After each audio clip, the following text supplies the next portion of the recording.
ultimately leads to self-improvement, but the journey to self-improvement begins with self-examination. We must test ourselves. Just as a woman can perform a self-examination on her breast as a means of early detection for breast cancer, we too can do a self-examination on our hearts to see if we have any lumps, to see if we have any hard spots, to see if we have any abnormalities. Because early detection of heart disease can save our spiritual lives. How does one test themselves? How do we test our spiritual heart that's intangible, that you can't see, that you really can't feel with your fingers? How do you test yourself? You and I, we test ourselves by measuring our actions against the divine standard given to us by Allah's prophets. We test ourselves by seeing how well we measure up to the divine standard given to us by the Honorable Elijah Muhammad. We test ourselves by the perfect example of the Honorable Minister Louis Farrakhan.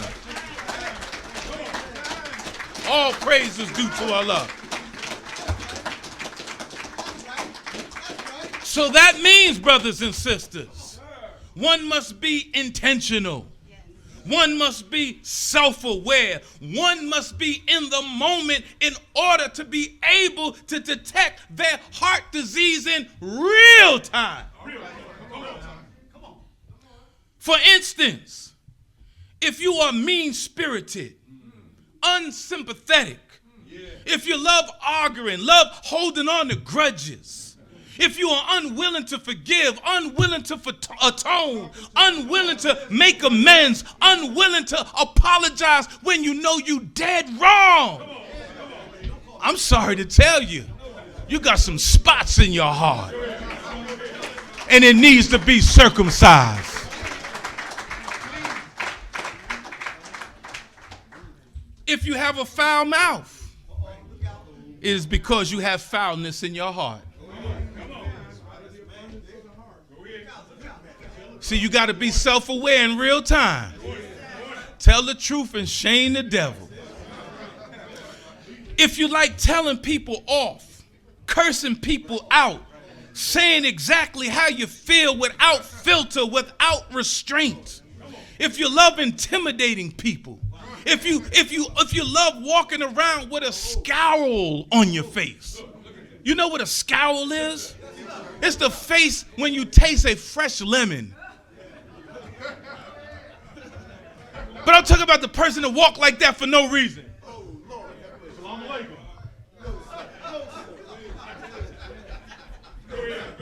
Baby, what's for dinner? Like you got linen on your forehead.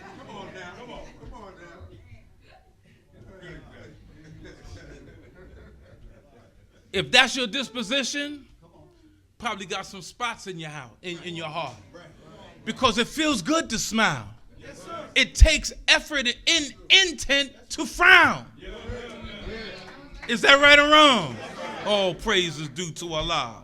So if y'all remember old school moment, I think it was what was that show on ABC where you had a little tattoo and Fantasy Island. When the plane would be landing, Mr. Rock would come out. No, first tattoo would say, the plane, the plane, the plane. Not the mother plane, but the plane, the plane. And Mr. Rock would say, smiles, everyone. Let Mosque number 12 be a smiling mosque.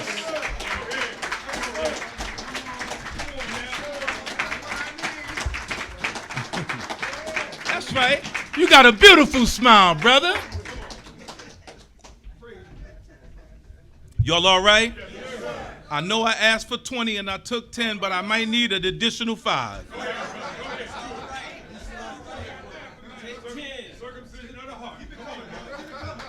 You see, brothers and sisters, Hard hearts are like cancer. If untreated, the disease spreads, the disease metastasizes, and ultimately overtakes the body. And let me say this for the record. This is for the record. Hard hearts and cold hearts, which are the norm in the streets, which are the norm on social media, have no place in the mosque.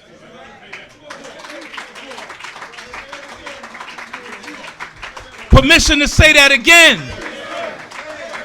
Hard hearts and cold hearts, which is the norm in the streets, which is the norm on social media, has no place in the mosque.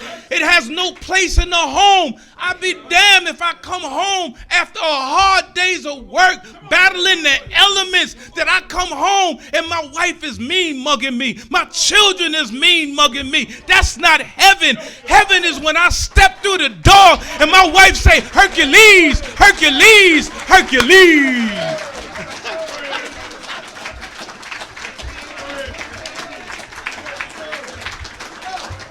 So hard hearts have no place in the home.